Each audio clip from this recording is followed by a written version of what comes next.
मैं आपसे कोई ज्ञान नहीं बांट रहा, बल्कि आपको एक ऐसे मौन से जोड़ने आया हूँ जहाँ आप अपने भीतर के कुछ को नहीं, बल्कि शून्य को महसूस करेंगे। और इसी शून्यता में छुपा है वो अद्भुत रहस्य जो आपकी पूरी चेतना को बदल सकता है। इस वीडियो को पूरा देखिए, क्योंकि यह सिर्फ जानकारी नहीं, एक अनुभव है, एक गहरी साधना है। और यदि आप सच में तैयार हैं खुद को पहचानने के लिए, तो अंत तक जुड़िएगा, क्योंकि अंत तक पहुंचते पहुंचते आप खुद से एक नया परिचय पाएंगे।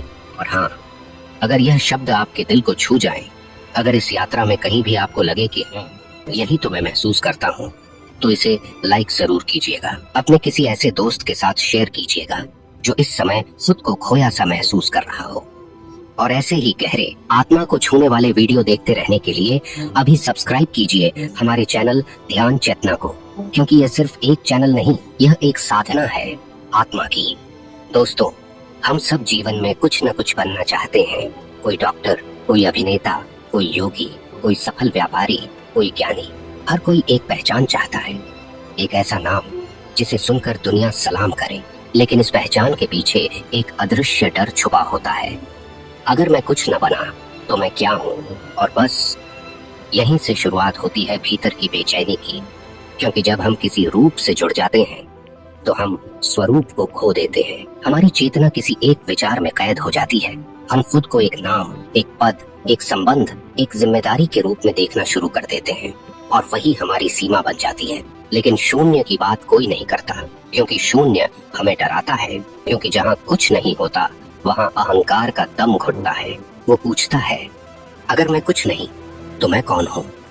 लेकिन क्या आपने कभी गौर किया है, ब्रह्मांड भी शून्य से शुरू होता है।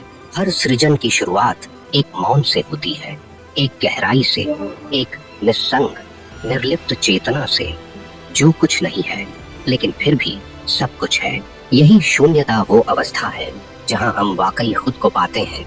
जब बुद्ध महावन में ध्यानस्थ बैठे थे, उन्होंने कुछ नहीं सोचा, कुछ नहीं चाहा, कुछ नहीं मांगा। वे शून्य हो गए और तब उन्हें मिला सब कुछ।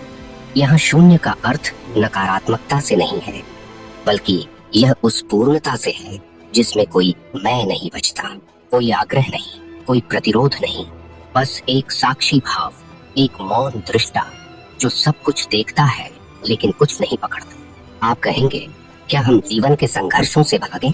क्या हम कुछ न करें? नहीं, जीवन में कर्म तो होगा ही, लेकिन जब आप शून्य से कर्म करेंगे तब आप बंधेंगे नहीं। आप एक नर्तक की तरह नाचेंगे, लेकिन नृत्य में खो नहीं जाएंगे। आप बोलेंगे, लेकिन शब्दों में अटकेंगे नहीं। आप पाएंगे, लेकिन पाने का अहंकार नहीं होगा। यहाँ शून्य का मतलब है वह भीतरी मौन जो हर कर्म के पीछे होता है, वह गहराई जो विचारों के पार है। जब आप उस जगह से जिएंगे, तब आपकी उपस्थिति ही सबसे बड़ी ऊर्जा बन जाएगी। अब आप सोच रहे होंगे, क्या यह संभव है? क्या मैं भी शून्य बन सकता हूँ? हाँ, बिल्कुल हो सकता है, लेकिन उसके लिए आपको छोड़ना पड़ेगा अपने विचारों की पहचान, अपने नाम की पकड़, उस भूमिका की मोह जिसमें आप अब तक खुद को ढालते आए हैं। आपको एक बार अपने मन से पूछना होगा, अगर मुझे कुछ न कहा जाए, कोई नाम न मिले, तो क्या मैं खुद को जान पाऊंगा? यही प्रश्न वही द्वार है जिससे शून्यता की यात्रा शुरू होती है। यह कोई तकनीक नहीं, कोई विधि नहीं, यह एक अंतर्मुखी दृष्टि है, बस अपने भीतर उतरने की एक सादगी भरी हिम्मत। जब आप एकांत में बैठते हैं, आंखें बंद करते हैं और धीरे धीरे सारे विचारों को गुजर जाने देते हैं, बिना उन्हें पकड़े, बिना उन्हें रोके, तब आप धीरे धीरे उस मौन के पास पहुंचते हैं जो आपका असली घर है। और आपको न कुछ करना होता है, न कुछ बनना होता है, वहाँ केवल होना होता है। और यही होना, वही बीइंग सबसे बड़ी शक्ति है। यही वह जगह है जहाँ ब्रह्मांड आपकी ओर मुड़कर देखता है, जहाँ आपको कुछ मांगने की जरूरत नहीं पड़ती, चीजें अपने आप खींचने लगती हैं। क्योंकि जब आप कुछ नहीं होते, तभी आप सब कुछ बन जाते हैं। इसीलिए कहा गया, शून्य बनो, सब कुछ पालोगे। यह कोई कविता नहीं, यह ब्रह्मांड का नियम है। जैसे नदी समुद्र में मिलकर अपनी पहचान खो देती है, लेकिन उसी मिलन में वो अमर हो जाती है, वैसे ही जब आप अपने सीमित स्व को छोड़ते हैं, आप अनंत में समा जाते हैं। और उस अवस्था में जीवन आपको वह सब कुछ देना शुरू करता है जिसकी आप कभी कामना करते थे। लेकिन अब आप उसमें अटकते नहीं, क्योंकि अब आप केवल पाने वाले नहीं, बल्कि साक्षी हैं, दाता हैं, स्रोत है।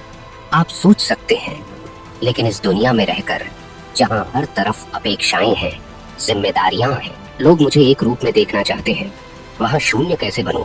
हाँ, यह सवाल स्वाभाविक है, क्योंकि हम एक ऐसी दुनिया में जी रहे हैं जहाँ तू क्या करता है, ये ही सबसे पहला प्रश्न बन चुका है।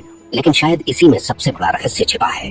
देखिए, शून्य बनने का मतलब यह नहीं कि आप दुनिया से भाग जाएं या फिर किसी पहाड़ पर जाकर बैठ जाएं। शून्य बनना यानी भीतर से स्वतंत्र हो जाना, जहां आप कर्म करें लेकिन कर्म आपको न बांधे, जहां आप भूमिका निभाएं लेकिन पहचान में न अटकें, जहां आप रिश्तों में रहें लेकिन स्वत्व को न खोएं। यह शून्यता एक अद्भुत अवस्था है जहां आप दुनिया के रंगमंच पर अभिनय तो करते हैं, लेकिन भीतर एक गहरा मौन बना रहता है। जैसे राम एक राजा थे, कृष्ण एक सारथी भी बने और गीता का उपदेशक भी, लेकिन दोनों ही भीतर से एक महान शून्य की झलक थे, जिन्होंने सब कुछ किया लेकिन कभी बंधे नहीं। और जब आप बंधते नहीं तो आपको खोने का डर भी नहीं होता, और जब खोने का डर नहीं, तब आपके भीतर से ऐसी ऊर्जा निकलती है जो पूरे ब्रह्मांड को आकर्षित करती है। आपने लॉ ऑफ अट्रैक्शन के बारे में सुना होगा कि जो आप सोचते हो वही आप पाते हो। लेकिन क्या आपने महसूस किया है कि जब आप किसी चीज को बहुत ज्यादा चाहते हैं तब वह और दूर जाती है? क्यों? क्योंकि उस चाह में एक कमी छुपी होती है, एक कमी का कंपन, वाइब्रेशन, और ब्रह्मांड उसी कंपन को पकड़ता है। लेकिन जब आप शून्य हो जाते हैं, जब आप भीतर से पूर्ण हो जाते हैं, तब आप कुछ मांगते नहीं, फिर भी सब कुछ मिलने लगता है, क्योंकि अब आपके भीतर कोई अभाव नहीं है, केवल उपस्थित चेतना है। अब आप सोचेंगे, क्या यह आसान है? नहीं, ये सरल है लेकिन आसान नहीं, क्योंकि सबसे मुश्किल होता है छोड़ना। हम छोड़ नहीं पाते अपना दर्द, अपनी पहचान, अपने पुराने अनुभव, अपनी बनाई हुई छवि। लेकिन क्या आपने कभी उस पक्षी को देखा है जो उड़ने से पहले अपने घोंसले को छोड़ता है? वह जानता है, अगर मैं सुरक्षित रहूंगा तो उड़ नहीं पाऊंगा। ठीक वैसे ही अगर आप भीतर के पुराने विचारों के घोंसले में अटके रहेंगे तो चेतना कभी उड़ नहीं पाएगी। आपको हर उस चीज को छोड़ना होगा जो अब आपके विकास में बाधा बन रही है, चाहे वह आपकी सोच हो, रिश्ते, अहंकार हो, या फिर वो डर जो कहता है अगर मैं कुछ न रहा तो क्या रहूंगा। और तब जैसे जैसे आप इन परतों को हटाते जाएंगे, आप भीतर उतरते जाएंगे। एक बिंदु पर पहुंचकर आपको एहसास होगा कि शून्य कोई लक्ष्य नहीं है, यह तो हमेशा से आपके भीतर था, बस आप ही उसके ऊपर बहुत सारे पर्दे डालते आए थे। जब वह अंतिम पर्दा गिरता है, तब भीतर जो मौन फूटता है वही सबसे बड़ा प्रकाश है। यही वह क्षण होता है जहां साधक ध्यान से नहीं, ध्यान साधक से होता है। आप बैठते नहीं, ध्यान स्वयं घटित होता है। आप कुछ सोचते नहीं, लेकिन उत्तर अपने आप प्रकट होते हैं। आप कुछ कहते नहीं, लेकिन मौन आपकी सबसे प्रभावशाली भाषा बन जाती है, और तब जीवन बदल जाता है। अब आप जीवन को रोकते नहीं, चलने देते हैं। अब आप दुख से लड़ते नहीं, उसे देखते हैं और वह अपने आप गल जाता है। अब आप रिश्तों को पकड़ते नहीं, केवल प्रेम से बहते हैं। और सबसे बड़ी बात, अब आप खुद को सिद्ध करने की दौड़ से बाहर आ जाते हैं। अब आप बनते नहीं, होते हैं। और इसी होने की अवस्था को ही ऋषियों ने कहा साक्षी भाव।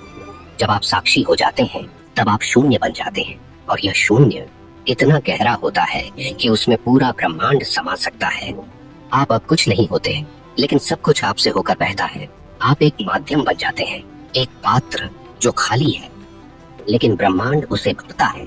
जैसे बांसुरी खुद कोई ध्वनि नहीं निकालती, लेकिन जब वह खाली होती है तभी कृष्ण उसमें से राग छेड़ते हैं।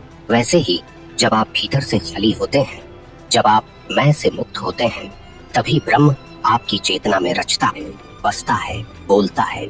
और यही वह बिंदु है जहाँ साधना का अंत नहीं, बल्कि उसकी शुरुआत होती है। अब जीवन एक तपस्या नहीं, एक उत्सव बन जाता है। अब हर सांस एक प्रार्थना बन जाती है। अब हर क्षण में ब्रह्मांड की उपस्थिति महसूस होती है। और इस सब का मूल क्या है?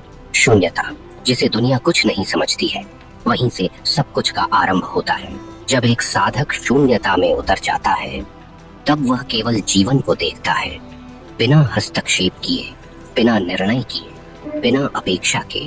उसकी आंखें अब केवल बाहरी दृश्य नहीं देखती, वह अब आत्मा की दृष्टि से देखता है।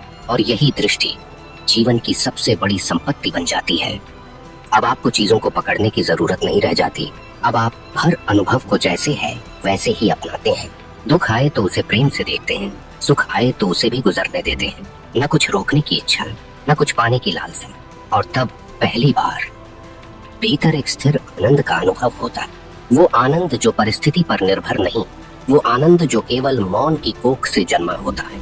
आप देखेंगे अब आप उसी शरीर में हैं, वही दिनचर्या, वही संसार, लेकिन अब आप उसमें उलझे नहीं हैं। अब आप उतरे हुए हैं एक गहराई में, एक आत्मिक मौन में, एक ऐसी शांति में जिसकी खोज में दुनिया भटक रही है। समझ जाते हैं शून्यता का मतलब शून्यता नहीं है, बल्कि यह तो ब्रह्मांड की सबसे परिपूर्ण स्थिति है, जहाँ न कोई अधूरापन है, न कोई लालसा, बस पूर्णता है। और जब कोई मनुष्य इस पूर्णता को जीता है, तब वह ब्रह्मांड के सबसे शक्तिशाली नियम से जुड़ जाता है। जो खाली होता है वही भरा जाता है। जब आप भीतर से खाली होते हैं, तब ईश्वर, ब्रह्म, सृष्टि, ऊर्जा, जो भी आप नाम दें, वह आपके भीतर उतरती है। आपकी चेतना अब केवल आपकी नहीं रहती, वह अब उस विराट चेतना का हिस्सा बन जाती है जिसने नक्षत्रों को रचा, जिस ऊर्जा से पेड़ पौधे उगते हैं, सूर्य जलता है और जीवन बहता है। जैसे आप बादलों को देखते हैं आते हुए जाते हुए, वैसे ही अपने विचारों को देखिए। आप पाएंगे जैसे जैसे आप सिर्फ साक्षी बनते जाएंगे, वैसे वैसे विचार शांत होते जाएंगे और उनके पीछे से एक नई आभा प्रकट होगी। वह शुद्ध चेतना जो पहले से ही आप है, कोई नया बनना नहीं है, बस जो आप नहीं है उसे गिराना है। और जब वो सब गिर जाता है तो जो शेष बचता है वही आप है, एक शून्य लेकिन सबसे पूर्ण। यही है ध्यान की अंतिम अवस्था।